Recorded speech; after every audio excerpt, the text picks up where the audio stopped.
Ladies and gentlemen, we are honored to have Peter B joining us on the show. He is going to join us from, please don't try to join us now, please. We want to make room for him. He's going to join us from Boston. He just delivered a talk at Harvard University. And from there, he's going to go and have a meeting with Nigerians, kind of a thank you tour. He's meeting Nigerians in Boston. And tomorrow he will be in New Jersey to meet some Nigerian supporters of the party. He has about an hour to join us and have a conversation with us. For those who may not know Peter B, if there are people who do not know him, let's watch a little bit of a profile of Peter B. When he was just a governor of Anambra State, a small state in eastern Nigeria, he used to say that the society that we abuse today will take its revenge on our children. He used the first 4 years as governor to stabilize Anambra State. It was only in his second term that he began to gain the attention of a few people outside the state. As the only APGA governor and a close ally of Chukwuemeka Odumegwu, he strolled along the treacherous political arena of the southeast with dignified ease. By the time that he made a speech at the platform in 2016, a speech that is equivalent to the one Barack Obama made in Boston at the Democratic Party's convention in 2004, his name, Peter Obi, had been catapulted into national prominence and a household name amongst the young and educated elite in Nigeria. When he stood before his kinsmen to declare his intention to run for president in March 2022, nothing could have prepared him for the ride he would have, while the rest of Nigeria warmed up to him and cheerfully carried him on their heads and shoulders. The people of Anambra already knew him.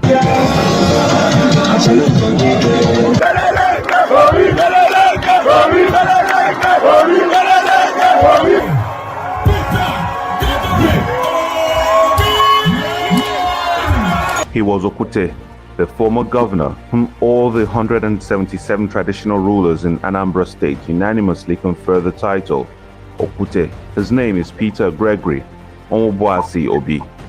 Obi was born on the 19th of July 1961 in the business city of Onitsha, where he continues to live and work till date. He attended Christ the King College, Onitsha, where he completed his secondary school education. He was admitted to the University of Nigeria in 1980, graduated with a BA Honours in Philosophy in 1984. Peter Obi attended Lagos Business School, where he completed the Chief Executive Program, Harvard Business School, the London School of Economics, Columbia Business School, and the International Institute for Management Development, where he received certificates in the Senior Executive Program and the Chief Executive Officer Program. He also attended the Kellogg School of Management and Northwestern University, the Business School of Oxford University, and the George Business School of Cambridge University. He describes himself as a mere trader. Senior brother is even more intelligent because he's a professor, I'm a trader, so he knows more, so he will be able to do things better than I'm doing it. You know, I've done my little own as a trader. Now the professor is there. This is despite his exploits from boardrooms to politics, where he left a trail of verifiable track records to which he always referred his opponents to with his Go and Verify anthem. I left the Bank of Nigeria, $50 billion, $1 billion for the state.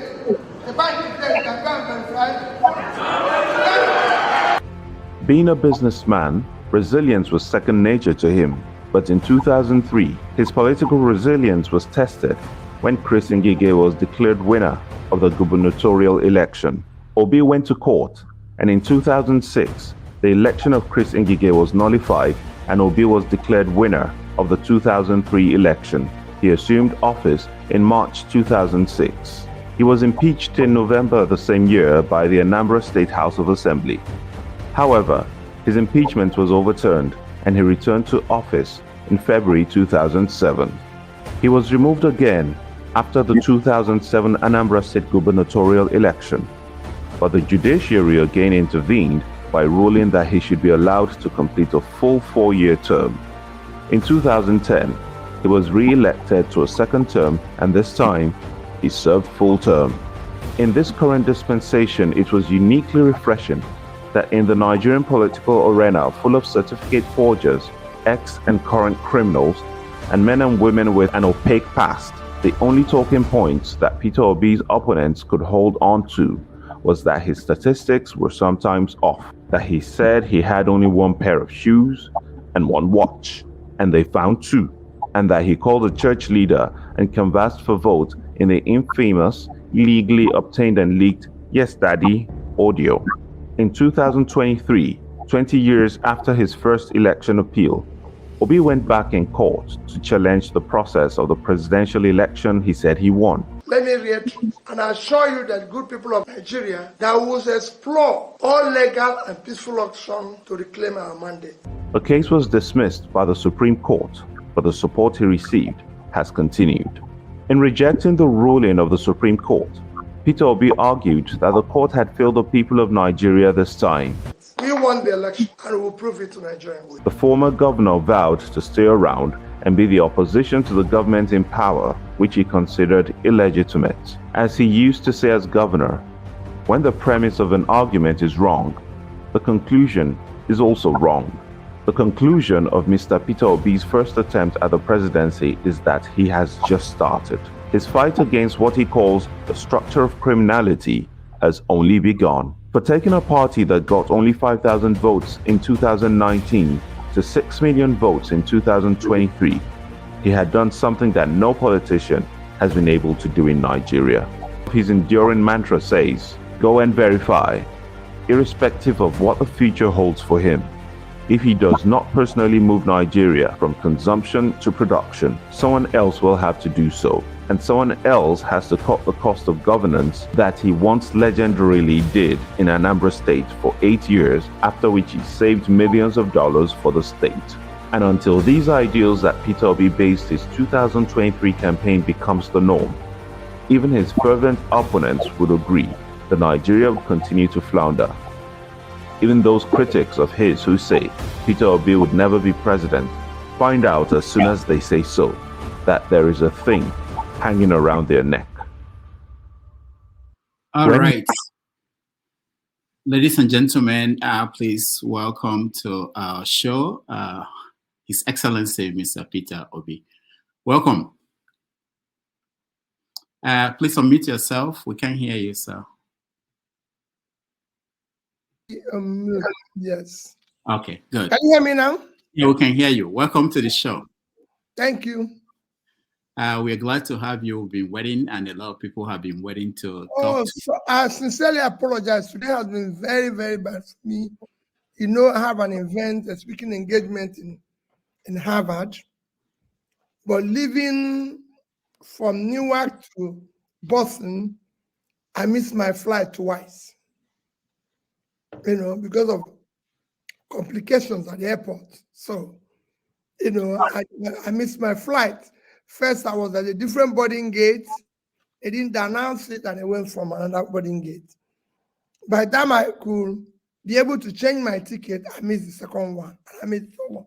So that took me, a program that was supposed to end by 2 just ended. But I was happy the students were able to wait, and I apologize to them for what happened. You know, thank you. That's very good. We are glad that you're here. I don't know how much time you have with us, but let's start. I will ask you a few questions. Okay. This actually for my audience, my panelists and people who watch this show for more than a year, 18 months, I calculated it. They've been waiting for you to come on this program. So No. I don't think it's up to that. No, Okay. August 2022 on Adiola's show, you said you were coming. Yeah. So let's get to that. The first thing is this. A lot of people want to know whether you are the leader of the Labour Party. Are you the leader of the Labour Party? Well, you know, for me, I don't see what I do in politics as being leader of any place or not. My position is that, just like I always say, I'm not desperate to be president of Nigeria. I'm desperate to see Nigeria work because I know it can work. Then is what I'm desperate to see all the parties be the way parties should be, where things are done in an organized manner. For me, that is the most critical thing. Whoever, yes, you can call me leader of Labour Party, because that's what the party said. But most importantly is to see things function in an organized manner. We have a more desperate situation. Parties are just a means to be able to contest election. What is important is that being a leader of a party does not reduce the price of food. What I want to see is that the average Nigerian lives in a society where things are moving properly, there's access to education, there's access to health, and there's a means of livelihood of the people. Now, your supporters look at what's going on in the party, Labour Party, and they wonder why is it that you don't exert yourself and get it into order? Because they see you as the leader of the party. That's why I asked whether you are the leader. You see yourself that way? Well, quite frankly, they're wrong. I'm not in control of the party. And I don't think whatever is happening in the party is so minute to what is happening in the country. So for me, it's something that we will resolve, and resolve very amicably. And it's not anything to worry about. Let's worry about the country. Let's worry about how the average Nigerian will have a means of livelihood, be able to eat. That should be our worry. Now, you've said several times that you are not desperate to be president of Nigeria, but you are desperate to see Nigeria work. And people wonder, and one of them is one of our panelists here. His name is Chim. You will meet him later. He said something like, if you are desperate to see Nigeria work, that you should be desperate and ready to actually die for Nigeria. Are you willing to die for Nigeria? I hear you say in different platforms that things you're going through after the election, what you're dealing with. Are you ready to die for Nigeria? I'm sure that you haven't seen people do what I'm doing today. When I was campaigning, I was the only person who campaigned in every part of Nigeria. I was in southern Kaduna, I was in southern Borno, I was in southern Gombe, I was in different places, I was in Newman, everywhere. I would do the same thing everywhere I go. So you could see where I campaigned in different areas of Nigeria that people never before campaigned. So I don't know what else people use to measure somebody who is committed to Nigeria. You are committed and you are ready to risk your life for Nigeria. Is that? I've probably done more than that. And today, if I'm not committed, I won't be doing what I'm doing in opposition. All right. Your party chairman, Aburek, was here on our show and we talked to him. We asked him several questions. One of them was, did he see the result as tabulated by Labour Party, your own party, your own result from your agents? He said, yeah, that you have it. And he promised to show us the result. We haven't received it. I wanted to know whether you saw the result and what was it like? Quite frankly, if you ask me, somebody asked me something like that, but privately about a few days ago, I told him the last election is gone. And I don't want the highest court of the land, even when I don't agree with them, have put a finality to the last election. So let's look at the future. I don't want to be talking about last election. I want to be looking at the future. And that's why I said my desperation is to see Nigeria work. Okay, let's look at the future. But before we do that, there's another question that people are raising, which is accounts about the finances, especially people that donated money to the party.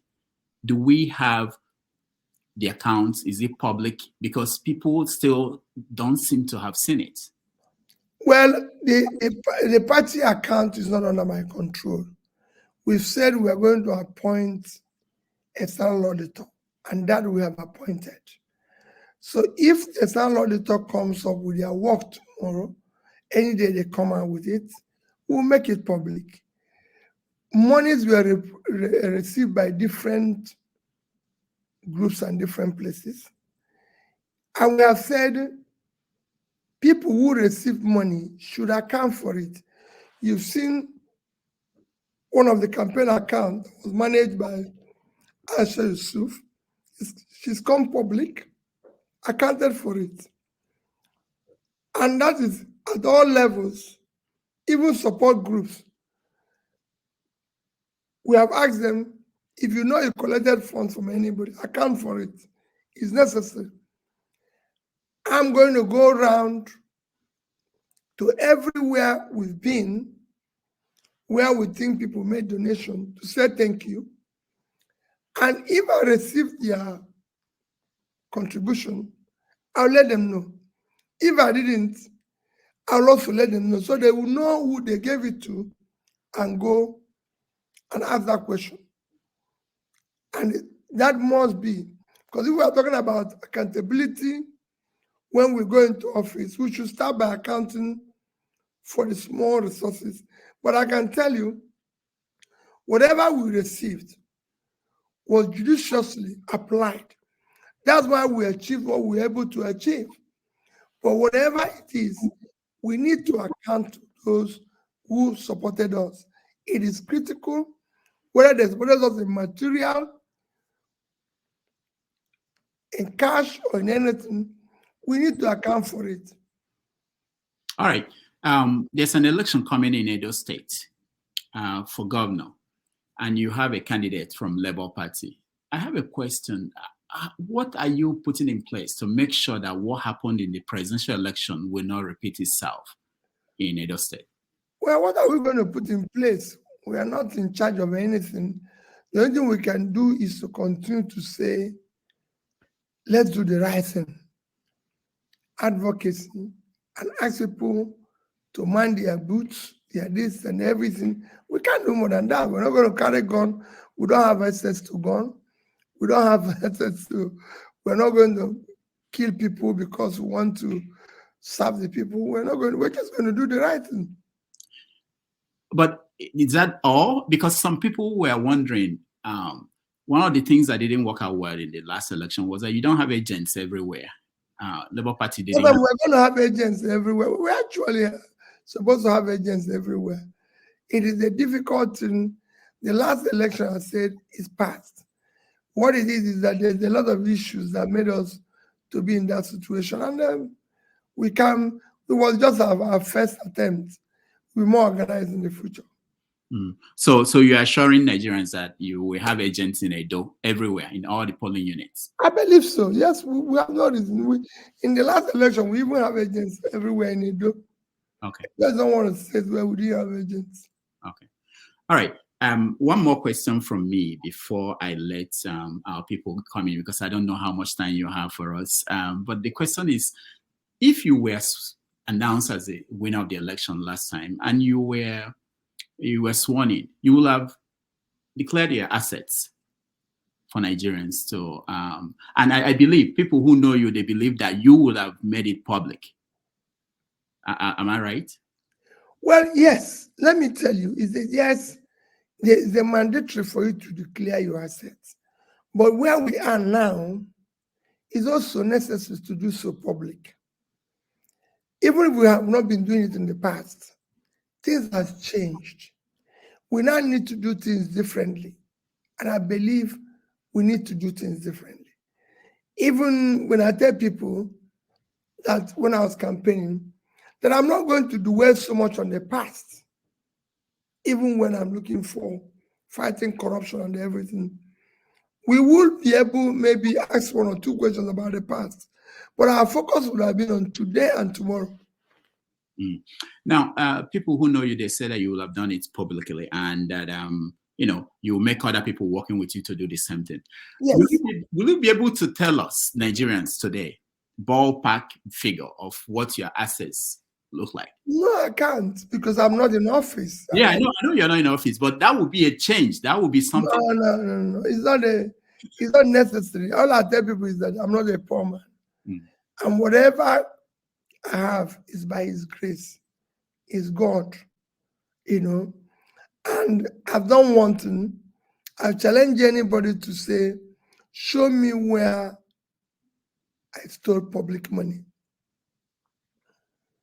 I was governor for 8 years.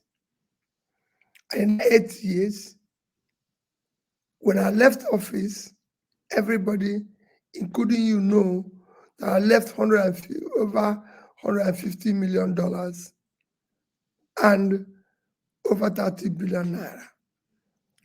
What else do I need to say to prove that I'm not, say, a thief? Because no thief have seen what he can steal and keep it. People go into church and steal telephone because they came to church to worship. But because it's in their nature, it's part of them, and they do that. So the same thing, nobody asked me to save money. I was not under pressure. I was not under anything. I did it on my own. Your critics, they say things like, when things are good, that you don't talk about it, you don't tweet about it, like the Naira. The Naira is gaining against the dollar and other currencies. That a Dangote refinery is about to start producing, or is producing, that, that things are looking up, that you only pick on bad stories out of Nigeria. What do you say to that? I tweeted, we'll go and check when they inaugurated Dangote. I tweeted about it. Go and look at it. I tweeted about it and I said the implication. I don't need to be tweeting about it every day. On issue of the Naira, where was the rate before? Where did we get now? What is the implication? Of course, you make comments on it when you look at what is happening.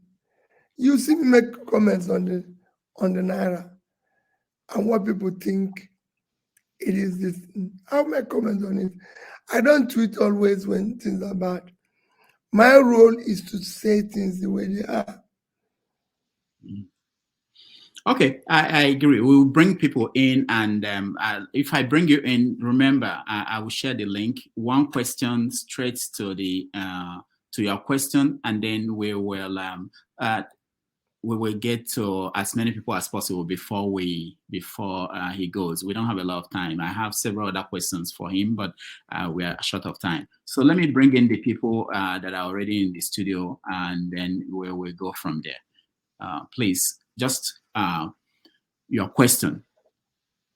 I'll start with you, Pastor. Yeah, thank you, Rudolf. Thank you, Mr. Your Excellency. I'll go straight to my question. You campaign on transparency, accountability, and verifying or verification. The $30,000 allegedly, I'll use the word allegedly, given to the senators by Akpabio in respect to the pardon. Is this true? Is it false? $30,000 that was given to the senators by Akpabio. Is it true? I don't know about which 30,000. Over what? Rudolf, do you mind weighing in into it? Okay, so there's this story out there that the senators received money to pass the budget. All the senators in Nigeria, and average was 30,000. I think what he's getting to. Okay, go ahead. So they didn't deny that they received money. Some of them received more than $30,000. I think the question that Pastor is asking is whether you heard about it, and I'm guessing that what about the Labour Party senators? What did you say when you heard that?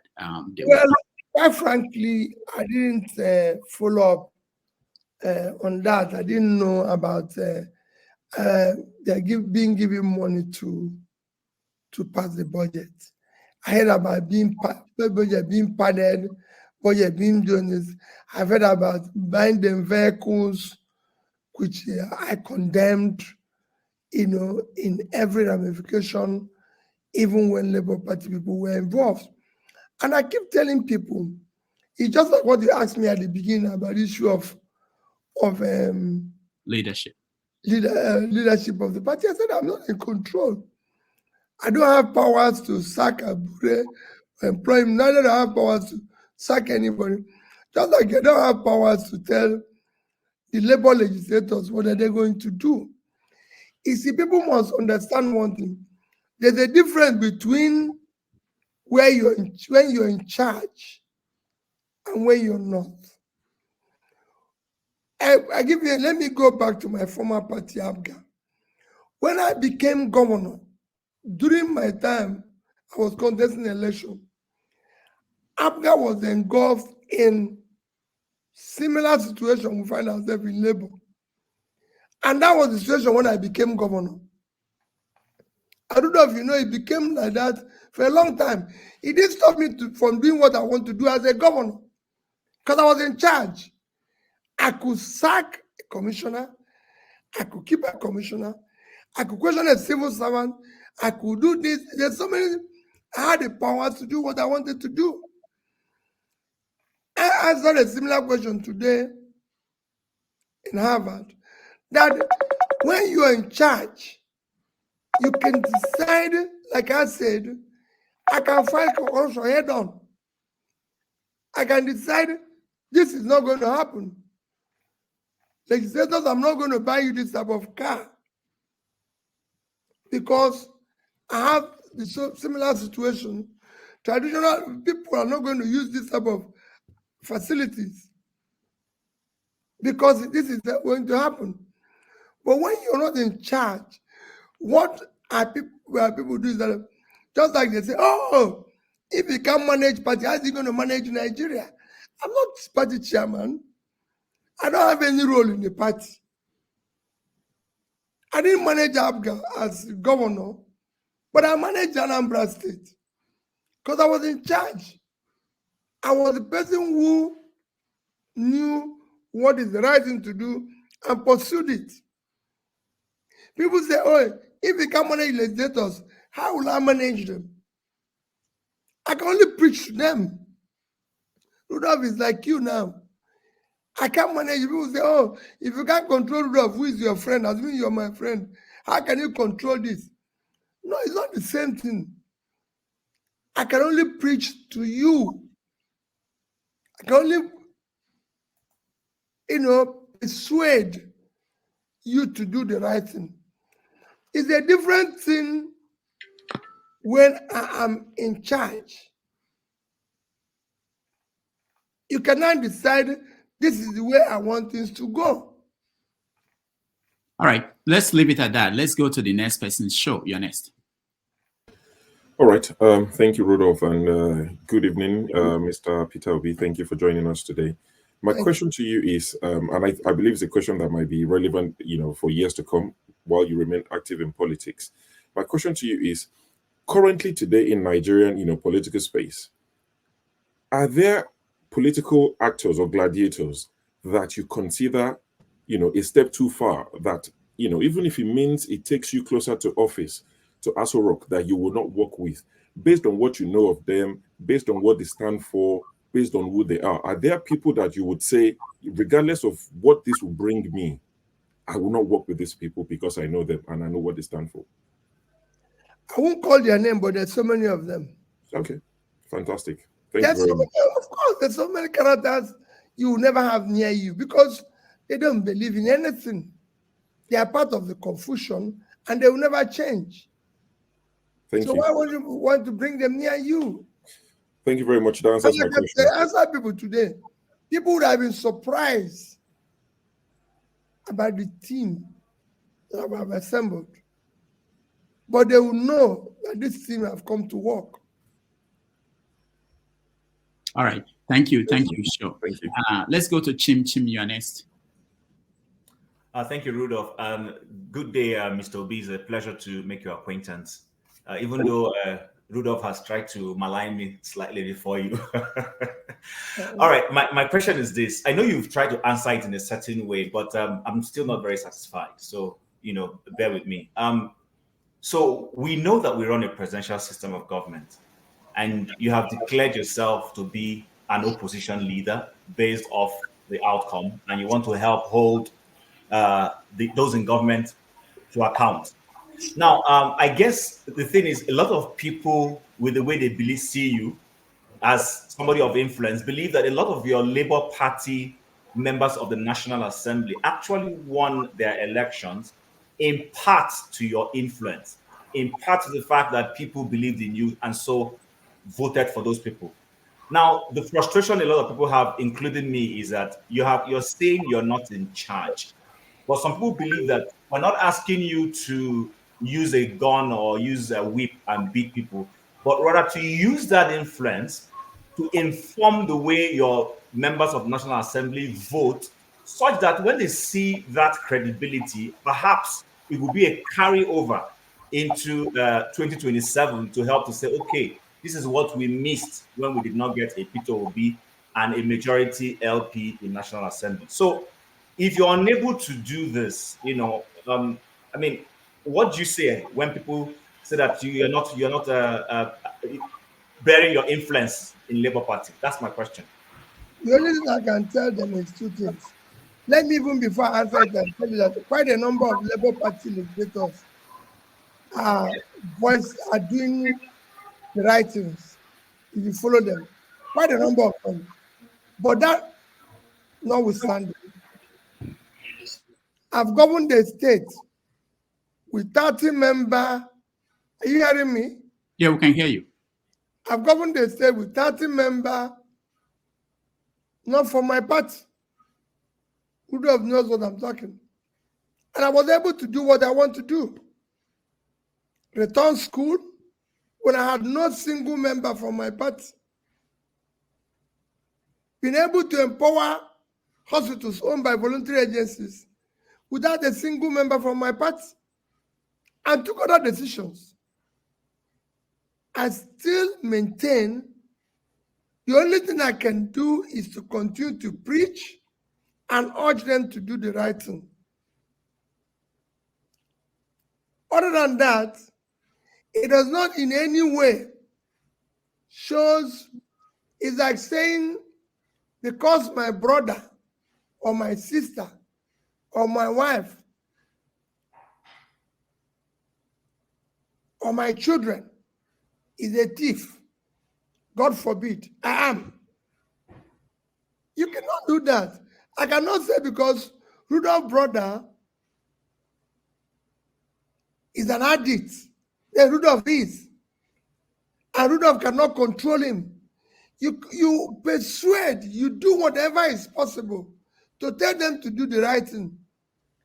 But it is a different thing if Rudolph have power to say to this person, if you do this, this will happen. If you do this, this will happen. That's when you test and say, this person can do this.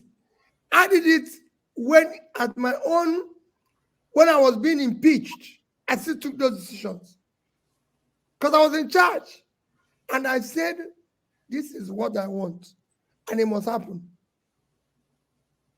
I say every day that I'm going to fight corruption. And people say to me, how? I say, when the person in charge is not stealing, his wife and children are not. Listen, if you know my brother was impeached, go and read my three reasons why I was impeached. My first impeachment. One was for cutting the cost of renovating my office. Two was cutting the cost of renovating my lodge. Number three was for saving money. I still continued with saving after my impeachment. I returned because I was in charge. But it's difficult to go and tell somebody else whom probably don't know what the circumstances and everything. You, of course, you talk, and I can tell you they are different today. Other legislators, they might not be to the level you want them to be, but it's a gradual process. Just like I tell obedience and everything, not in a sprint race, we're in a marathon race. That change is what we continue to preach until everybody abides by it. All right, thank you, Chim. Let's go to Mr. James in the Gambia. James, yes. Yeah, good evening, sir. I'm sure you can hear me. I can hear you very well. Thank you. During the last election, I was a bit disappointed that 4 presidential candidates went to Chatham House in London. Mr. Bola Tinubu, Atiku, yourself, and Kwankwanso. Considering the fact that we are really under the influence, there's so much foreign interference in the internal affairs of Nigeria. Considering also the fact that these were the same colonialists who colonized us for 400, who subjected us to 400 years of slavery. May we please know the kind of things you discussed with these men at Chatham House behind the scene, because it's not what we see on the television alone that transpired. That is the question. Categorically, I did not discuss anything with anybody behind the scene. And when they arrived, I actually arrived UK that morning, did my presentation and left at night. And there was no discussion. I even answered it when I was talking to Harvard people today. Now, we have no reason to have foreign intervention or foreign influence in our country. And I'm one person who insists it shouldn't be. All right, thank you, Mr. James. Tone, you're next. Hello, Your Excellency. Thank you for being here today. Right. My question is, we witnessed all what happened in the last election, regrettably, and we're preparing for 2027. In view of the fact that we all saw the role of the INEC, of INEC rather, and the Judiciary, nothing must have changed. So what's the assurance that is not even going to get worse in 2027? What is the Labour Party doing to prepare ourselves for these 2 agencies? Because obviously, clearly, the Judiciary is has not done very well, and INEC as well. Well, my take in it is that my guess is as good as your guess. We're doing everything possible to ensure it does not happen again. They're not entirely what I'll answer here. We're not going to shoot people. We're not going to kill anybody, but we're doing everything possible to ensure that it doesn't happen again. And I urge Nigerians to also get involved. Just like I tell the youth, it is about your future. We'll get involved in a civilized, civil manner to ensure that it does not happen again. All right, thank you, Tone. Flagship, you're next. Thank you, Rudolph. Am I audible? Yeah. Good afternoon, Governor Obi. It's a pleasure to meet you. It is said that the strength of any nation is measured by how well it takes care of its people, most especially the vulnerable. Yes. The village of Okwama in Ughelli South local government of Delta State recently had a sad event. Unfortunately, we lost most of our gallant men in the process, and a couple of people in the community as well. It's over 3 weeks now, and it seems like the people there that have been displaced have been forgotten about. This week, the Vanguard newspaper published some photos which showed the women, old women, young women, and kids that are living in the forest around Okwama village.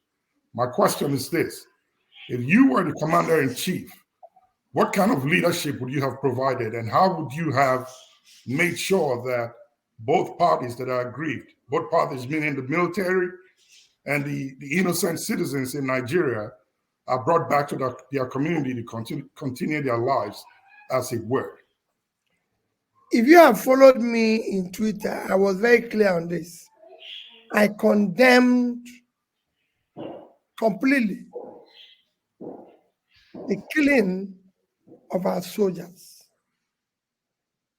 We cannot have people who are sacrificing their life for us to live killed in that manner.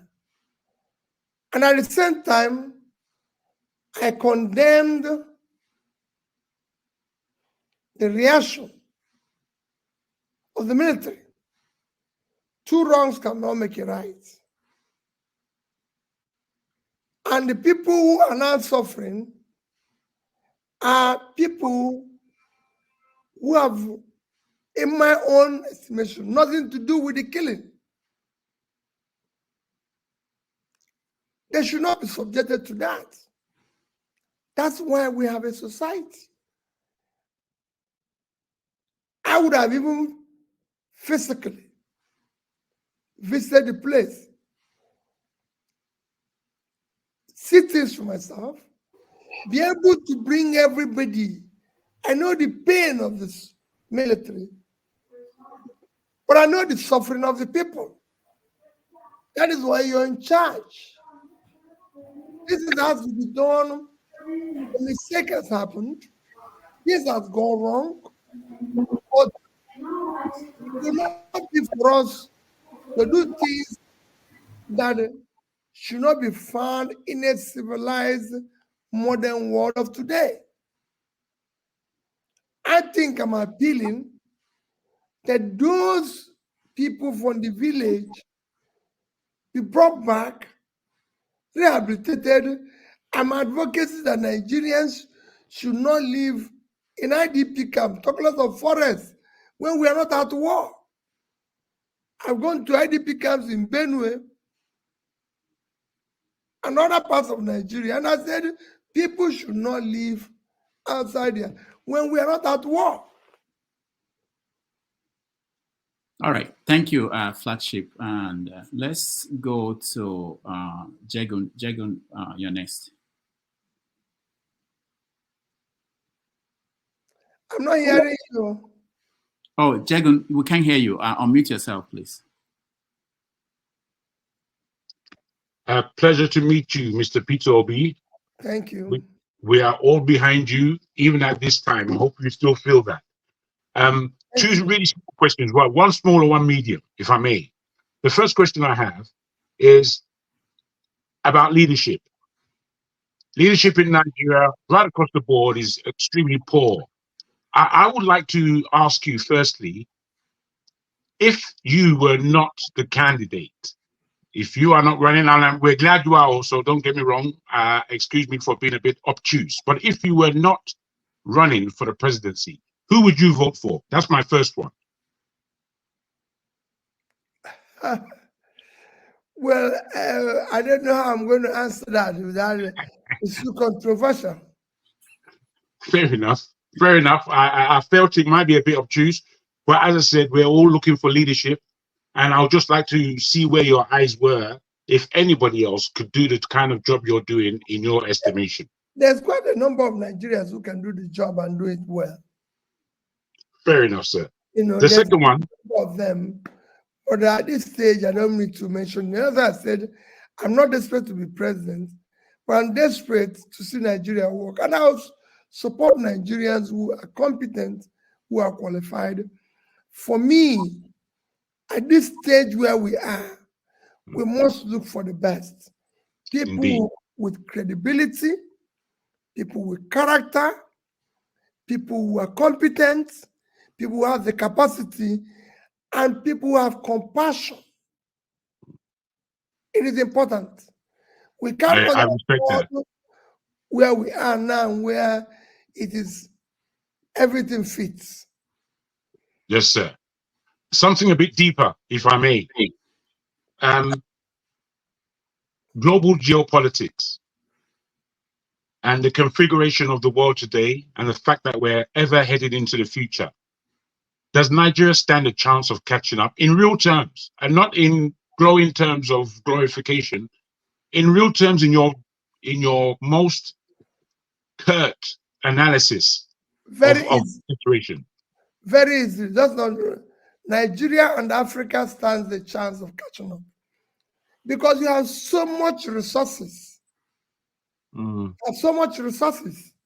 The reason I said geopolitics, I beg your pardon, sorry. The reason why I said geopolitics, because I'm speaking about what is going on outside of Africa that is holding Africa back. And I don't mean that as a piecemeal. I mean, there are strategies outside of Africa that are working against Africa. That's the geopolitics. That's what I said before, that we have a chance of catching up.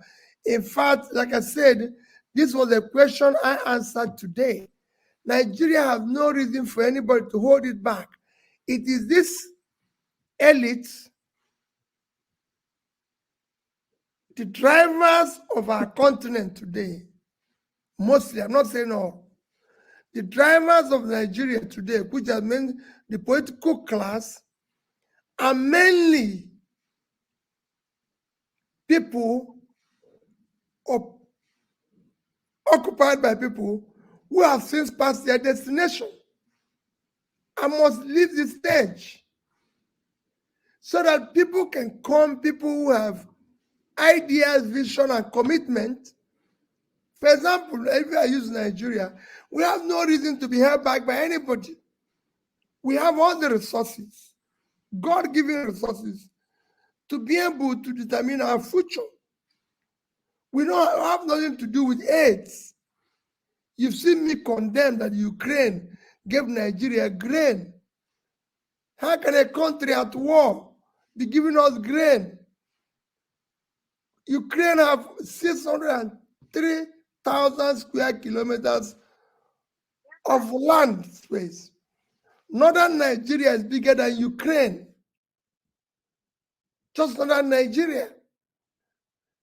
And we have the same arable land as they have. Can grow the same grain they're giving us. But because 60-70% of their land is cultivated and productive, when 60-70% of all is uncultivated and unproductive. The things you do, they will know you're serious. All right. You Thank you so much, Jagun. Eagles Air, you're next.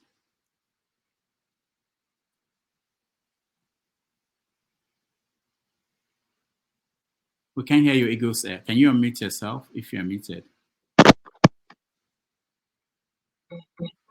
All right, we have to skip you. You can come back again. Janaba, you're next. So can you hear me? Can you hear me right now? All right, we can hear you. Go ahead. Okay, thank you so much. God bless you. Mr. Peter Opute, good evening from India. Good evening. Please, there's something that bothers me. I want to ask a question. And that thing, I'm troubled about it, is what convention, the convention Labour Party had in Newi. And in that convention, we are made to know that they are not there. LSOT is not there. And the Labour Union leader are not there. TUC are not there. So, and since that time, I have not seen you make a comment of concerning that convention that bring Julius Abure back again as the leadership. And the Labour Party and TUC say, no, they are not part of it. Even INEC said that they are not there when this thing was conducted. So what is your take? Because this means that they're going to affect you in future. So what is your take towards the convention that happens? And your stand in Labour Party concerning future? If you have followed me, I've said it repeatedly, that from the onset, I said there's a lot of consultation that needs to happen. And that whatever happens in Labour, we will resolve it with a lot of consultation. There are not things I want to make public, but I'm of the opinion I didn't go because I believe there was not enough consultation and things would have been done differently. But in it, you called me leader. I'm a father. There are things when I have children and everybody will disagree. We manage it. What is happening in Labour Party today? It goes, it's not up to 5% of what is happening in other parties. So we manage it and everything. And remember, whoever is this or that in the party, is not a problem is how to solve the huge Nigerian problem. But with party on, we will amicably solve it going along. All right. Thank you, Eagles. Let's go to Janaba. Janaba, come on, you're next. All right. Governor Peter Obi, welcome to the show. Thank you. My question is simple. Nigeria is like a broken, has a broken engine. Do you want to be the driver or you be the mechanic? The mechanic. Because when you fix it, then again, most mechanics are qualified drivers. Then you can drive. But the first is to fix it. And I want to fix it. And to fix it is not very difficult. To fix it is to focus on good governance. To focus, for example, what is difficult in Nigeria? Feeding itself. Nigeria can make more money from agriculture than we make from oil. And we have vast uncultivated land in the north. And that will give us food. That will drive inflation down. That will help our manufacturing. And that will help our export, which we will use genuinely to manage the foreign exchange rate. All right. Thank you, Janaba. Thank you. Alaba, you are next. Oh, no. Hold on, Alaba. I think it's Forefathers. Forefathers, you are next. Thank you, Dr. Rudolf. Greetings, Peter Obi. Thank you for joining us here today. I really appreciate the work you are doing in Nigeria. My question is going to be layered. It's basically two questions. I was on a panel with you last year when you agreed with me that that security is paramount in any nation. And, you know, Switzerland as a nation stopped fighting wars 200 years ago. And Switzerland has more bunkers today than Nigeria has soldiers. Switzerland's population versus their soldiers is 1 to 50, while Nigeria's is 1 to over 1,000. And the question is that your policy, your manifesto indicates that you are looking to change Nigeria's security posture. In other words, to raise our manpower level to around 2 million. Which includes the military, the police, and other security aspects of the country. But since the election, I have not heard much about it, even if 4,700 people have been kidnapped, not to mention other aspects of insecurity in Nigeria. And the reason why I'm asking is I'm puzzled why you went quiet about that security issue, because historically, if you look at it, if your nation is not secure, everything else you're building it on sand, and the warning is always there on the wall. And the second question that is layered on this is that why is it that our people are not aware of this, that we are supposed to protect ourselves? Is it because these our leaders are the ones that were groomed by the colonizers, that they don't seem to understand that we are a separate people that have to protect themselves? Thank you, for Thank you. Thank you for that. If you have been following me, you would have seen that nobody has spoken about insecurity more than me. And it's even one of the reasons why I said I'm always bringing up bad news. Which you know I'm not bringing up, and the bad news is there. I didn't create them. Mine is to bring it to government in case if they have not seen it. Forward I have spoken, I've said the first job of government is to secure its people. And it's critical and it's fundamental. And Nigeria can do that because it's a country. You can't have a country taken over by non-state actors and you're looking. That means the state have collapsed. If the state is functional, you provide security. And to do so, all that you require is to start, like I said, raise the manpower, We can have 200 million people, and our police is about 300 and something thousand, out of which you know that 20-30% of that are different breeds. You can't have the level of number of military we have. You need to raise it. Egypt, 100 million people, have over 1 million. So we should raise it, train them properly, pay them properly. We also have a lot of money we are spending on security. We should spend it wisely by making sure we have the manpower, equip them properly, take issue of security as priority number one.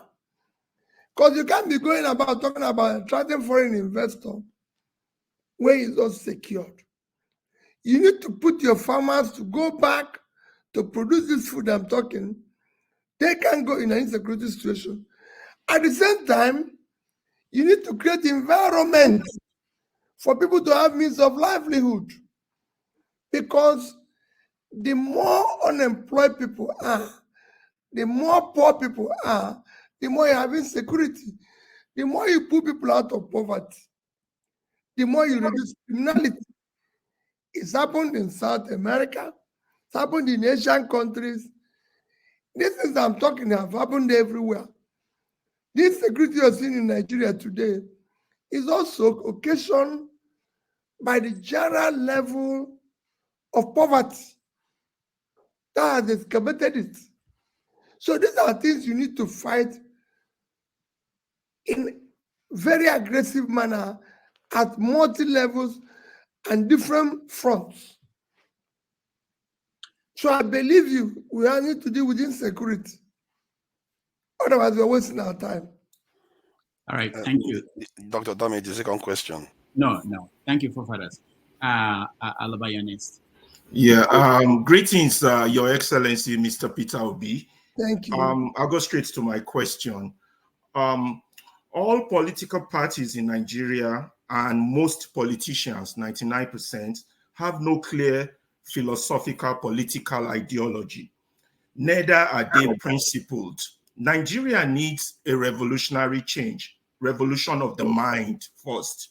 In light of this, what are you?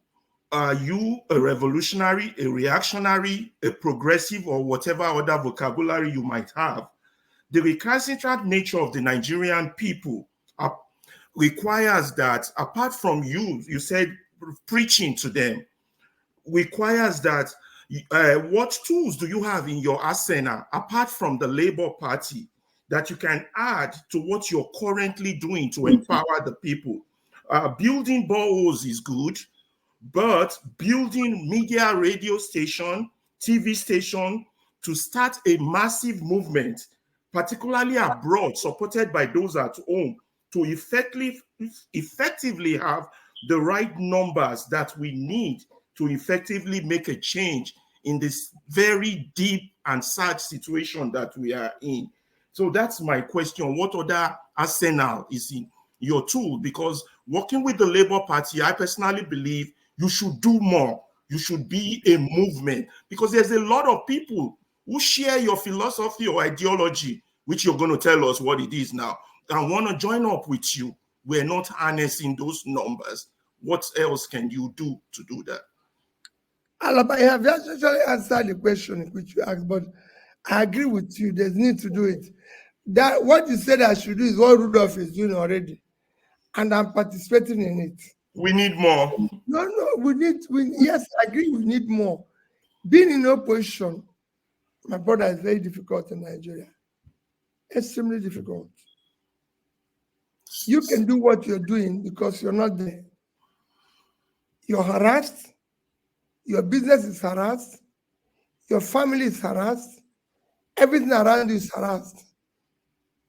If I tell people what I'm going through, or members of my family is going through, the only thing you can say is, Peter, stop this.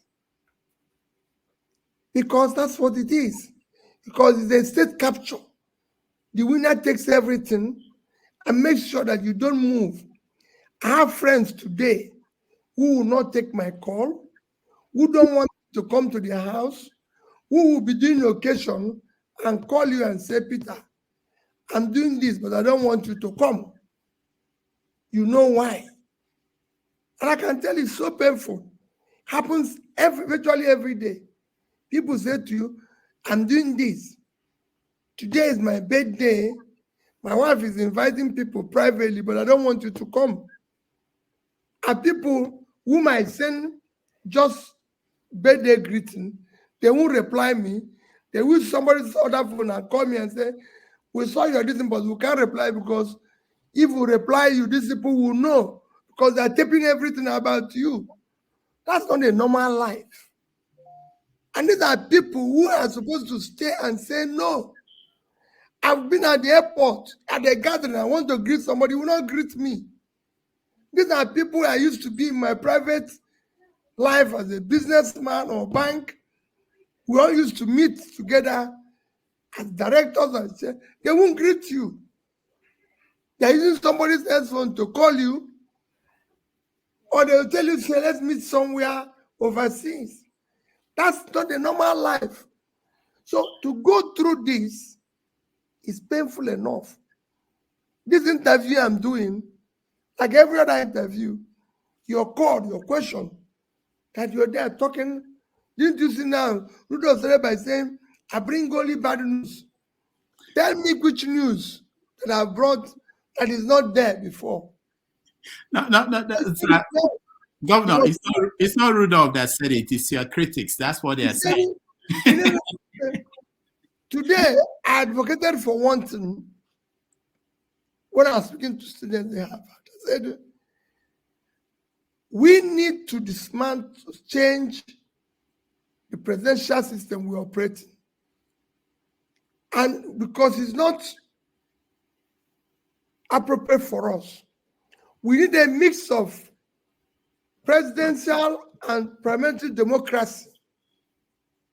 So we can have the president, the governor, an elected person who will be answerable to the people. So when we have the presidential questions time, like we have prime minister presidential questions time, say in France or in UK, the president or the governor is the one answering. Today, if you elect me president, I will recruit 1,000 special assistants. If Rudolf says anything, or you, Alaba, said anything, I will unleash them. They will be calling you all sorts of names, calling your wife, calling your children. People who did not elect, who had nothing to do with it, have turned themselves into lunatics, harassing everybody. But if we had a presidential question time, and also to enable us to pass vote of no confidence or confidence when the person is doing well or not doing well, we can't just elect somebody and say he has to wait till after 4 or 5 years to go. No. These are things parliamentary system can solve. So I'm an advocate. You said, which philosophy do I believe in? Or which is this? I stand for good governance. Does that make you a revolutionary, a reactionary, or a progressive? I'm not a reactionary. You can have a mix of progressive and a bit of revolutionary. Not revolutionary where we start damaging things and causing problems. We can do it by building a change of mind. We want to change the people's perception and conception of life in Nigeria. It's fault. We cannot live in a society where we celebrate criminality, because that's what we're doing today. Whether it's in politics, out of politics, because it's only in politics that we have problem in Nigeria. We have problem even in private world, where people think today I'm not doing anything, but there's a possibility that something can happen and money will come from nowhere. It doesn't happen anywhere in the world. All right. Thank you, Alaba. Thank you so much. Thank you, Your Excellency. I appreciate you answering my question. Thank you. All right. Before we continue, let me take one from the comment section. someone wanted to know whether you still believe in the judiciary in Nigeria, based on what happened during the last election. Well, it is an ongoing process. You can't say you don't believe in them, because at the end of the day, they are there. You can say, yes, I believe in them. After all, I'm one of the greatest beneficiaries of the judiciary.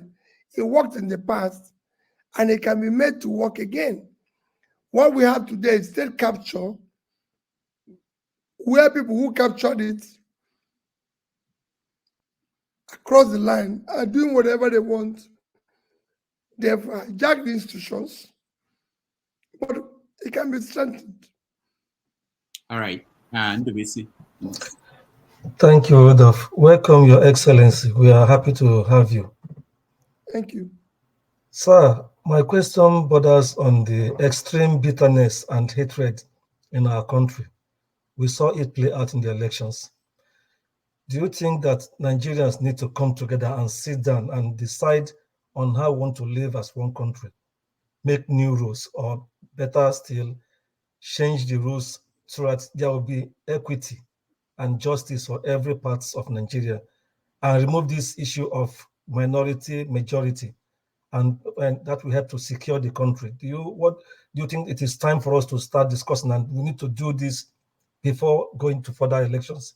That's my question. Thank you, sir. Well, quite frankly,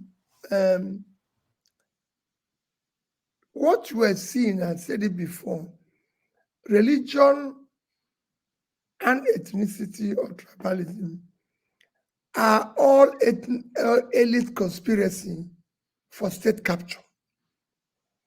Majority of Nigerians wants to live together. But we have a state capture. And when people are incompetent, they bring in things that they shouldn't bring in. Today, it's no tribe buys bread cheaper. I've been in the north, they're hungry. I've been in the southwest, they're hungry. I've been in south, they're hungry. However, the elites who have captured the system uses these things to keep us divided. If we have good governance today, where people's talent and hard work will match up the opportunity, these things will go and we'll start loving each other. But unfortunately, where we found ourselves, this thing has to be there for a while. All right, Ndubisi, thank you so much. KJ. Thank you, Governor, Your Excellency.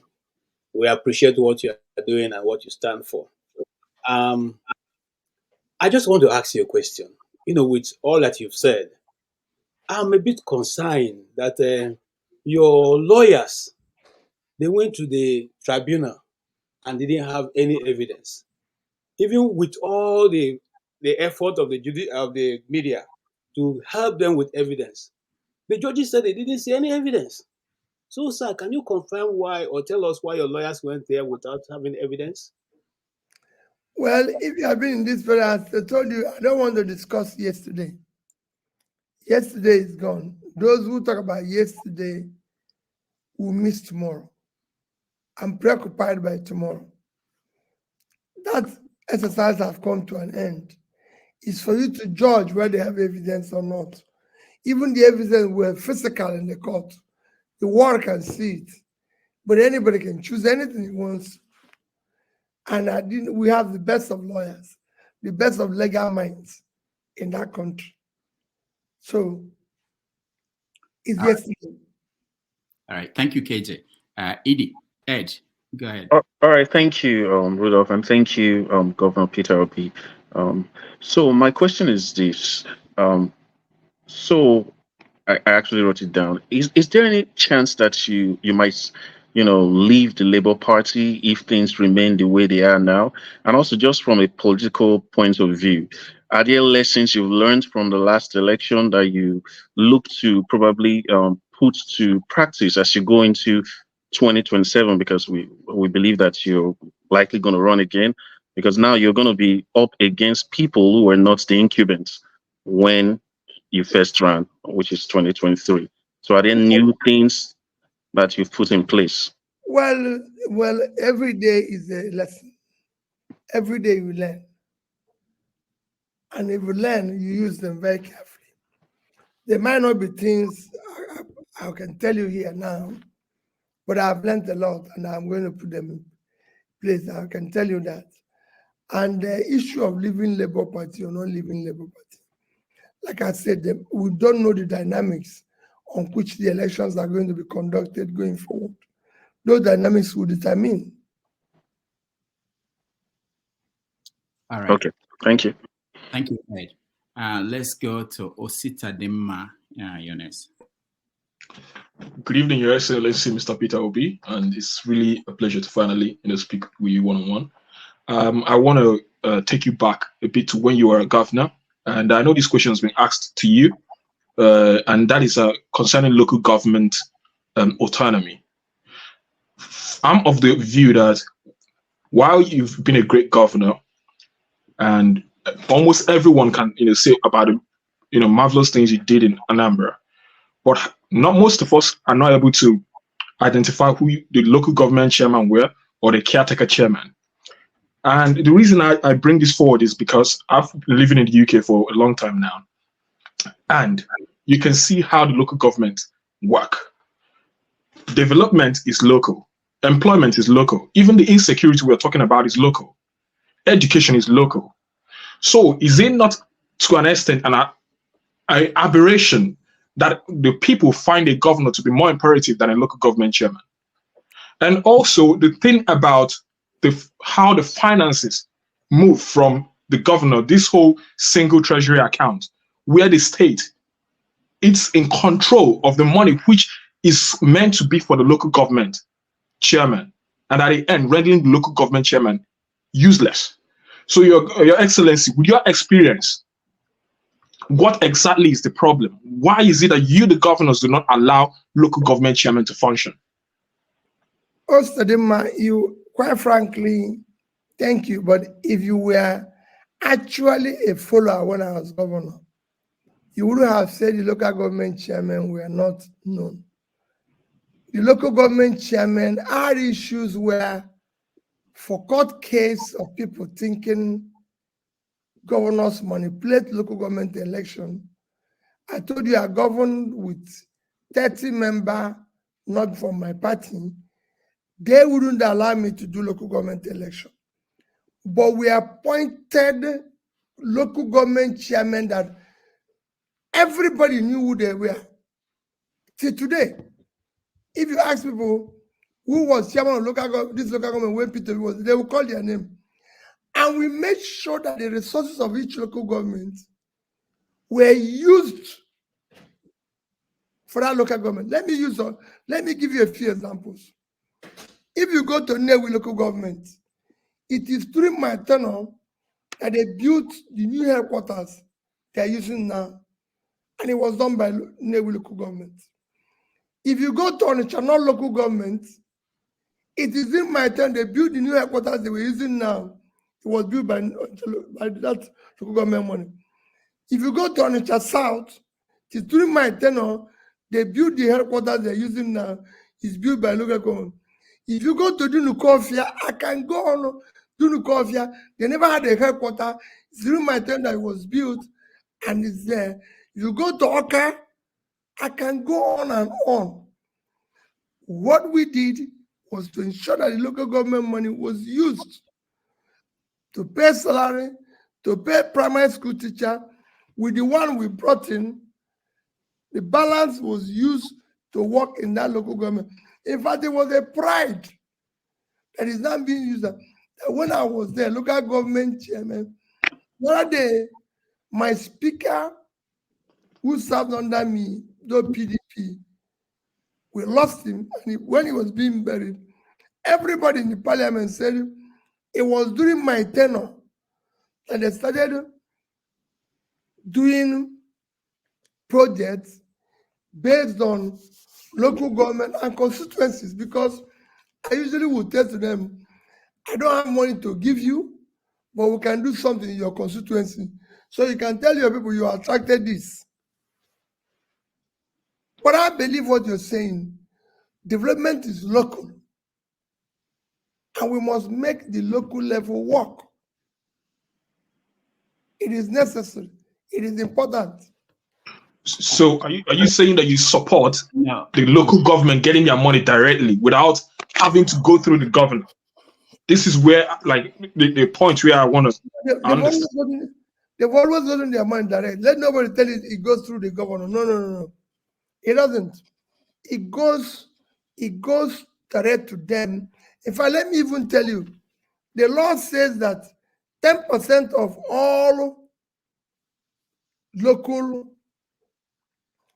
local income revenue, the state revenue, should be given to local government, in addition to the one they got from Abuja, to be used for development of that local government.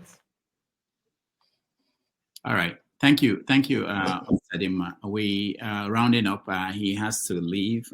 It's more than 30 minutes over time.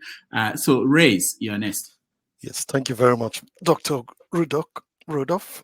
Yeah. Your Excellency, Mr. Peter Obi, it's a pleasure to meet you and be on this platform with you. I must say you are one of the most approachable politicians of our time that we have known in a very long time. And this is one of the major reasons why you see a lot of us actually following and supporting you, because your ways are pretty clear for us to see. My question tonight, Mr. Peter Obi, is we've been following you and we've been seeing the fantastic job you've been doing with the borehole, providing water for people, especially in the northern area of Nigeria.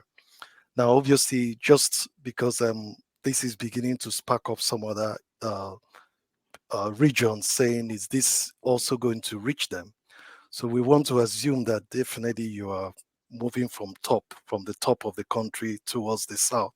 But just want to know if this is also something you plan to do, maybe within the coming times. And then if this is obviously should be one of your plans, then the next thing I want to also ask is, how do we get to support you now in this project you're doing? Because you're doing great. You're doing something some of us would love to do. Thank you, Ray. Thank you very much for your comments and for your support. Let me be honest with you. Sir. I was doing this because of the Ramadan fast. Okay. It was in my going to visit people and support them with food and everything that they requested this. Okay. But let me assure you, within the next 2 weeks, today is the 13th, before the end of this month, we are going to come up with what we call challenge, because he has now shown us that there's so many things people can do to actually solve a lot of problems. Because in doing this, we have learned our lessons. And when we do it, I remember, Rudolf, I'm going to hold you responsible to introduce me to Mr. Ray. Absolutely. So I will tell you where I want us to do. Somebody asked me today about it, just the same thing. Somebody asked me today, how do I donate money for this? I said, no, don't donate. I will tell you the price and where you're going to put it. Okay. You know, in Nigeria, it's difficult to give people money because what they do with it, you can imagine. You know, they do the least expected. So I always say to people, I'm going to introduce you to do this direct. Even those ones that did, some they say it's not working, I'm going to go back and fix it. But we are going to come up with a perfect challenge. All right. Thank you, Ray. Thank you. Thank you very much, Mr. The final question we have is Victory. Victory. Yeah. Yes. Good evening, Dr. Rudolf. Can you hear me? Yes. And good evening, Peter Obi. It's nice having you on our show. Thank you. So my question is, you've been in the corridors of power. Some people consider you to be a part of the elite. So my question is that when you speak to your fellow politicians, your fellow governors, and within the political circle, what do you guys actually discuss? Because I don't understand. like there are other in the developed world, they put their people first. They are bringing out policy that benefit the people in their country. All I see our political elite, what they are doing, they are stealing money, marrying many wives, dancing around, wearing agbada, swinging agbada left, right, to center, without putting their people first. Do you think there's a disconnect between the political class and the people? And why do you think they are behaving that way? Because I simply don't understand why a group of people cannot put their people first. Instead, they prioritize themselves first before the people. Because you've been a governor before. Do you think that when they get into that office, something possesses them and they go crazy and they simply don't care? What do you think is the answer? Because I don't understand it. Victory, there's nothing that possesses them. Nothing. Let nobody tell you that anything possesses them. What possesses them is greed. And greed is the part of sickness. People get sick when they get to power because greed must have limits or you're sick. Most of us are sick. And let me tell you, I am part of this elite. We don't discuss the people. So you said they disconnect, total disconnect between us and the people. We don't discuss the people. Otherwise, tell me why we should cease all this suffering and still allow it to thrive. There's a total disconnect. You are very right. That's what we need to do. But the people are also part of the problem. They are insanely complacent. They should also be able to say no. Victory is the only in Nigeria that people celebrate criminality. If you vote Peter in, everybody knows that when Peter was contesting the election, he doesn't have a house in his village. Then when you vote him, he goes to his village, builds a mansion that he will never could afford ordinarily before he became governor. He will bring all the priests and everything to come and bless it. They will all be there, blessing it and asking God to give him more from wherever he got the money. The people will be there celebrating and praying for him. So rather than call police, because they know where the money is coming from, they know it's stolen their money, they are part of the celebration. So the people are also insanely complacent. The reasons are hailing him. Everybody is celebrating. So it's a criminalized society, and everybody is part of it now. And that is what we're trying to preach, to change it. It's not going to be easy. Because why do I generalize and include myself? I read philosophy. Go and read logic. In logic, or a portion of logic they call syllogism, when something is over 75%, you can generalize without committing fallacy of generalization. In Nigeria, it's about 90%, if not more. So I assure you, that is the work we're doing, which we are urging you to join us. The people are disconnected, the leaders are disconnected with the people. We are not fair. Okay. All right, Victor, sorry, we have to go. He has no time left. Governor, thank you so much for joining us. Before you leave, I want to say this. You always said, when you were a governor, you always said that that the society we abuse today will take its revenge on our children. Don't you think that you miscalculated? Because it appears as if the revenge is happening while we are still here. No, it happened. But don't remember that when I said he's taking revenge on his children, it will be worse. Because all this money we are borrowing now, if you go and read it, most of the bonds we're issuing now are payable 1940, 1950, 1960, 2040, 2060. So we won't be there, my brother. There's no way I will want to be here by 1960, because I'll be about 100 years. So you could see why I'm saying it. Obasanjo left us with less than 10 trillion debts. We're over 100 today. And that's what I'm telling Victory. The people need to question what is happening. So the abuse is coming on, but it will be worse. Now, thank you for your time. Yeah, thank you so much. We appreciate you. Remember that this is not what we planned. We wanted 3 hours, but we respect your time. So I hope you'll come back. It's work in progress. Yeah. You know, they say that you come and set up the TV and everything. Since you have set it up, we have it already. So that I'll be part of it so that we can continue. All right. Thank you so much. Thank you. I appreciate it. God bless all of you. But know that we have no other country except this one. And all of us must come collectively and build it for our children. All right. God bless you all. Thank you so much. We appreciate you, and see you next time. Okay. Thank you. Okay, we'll be right back and do of what happened.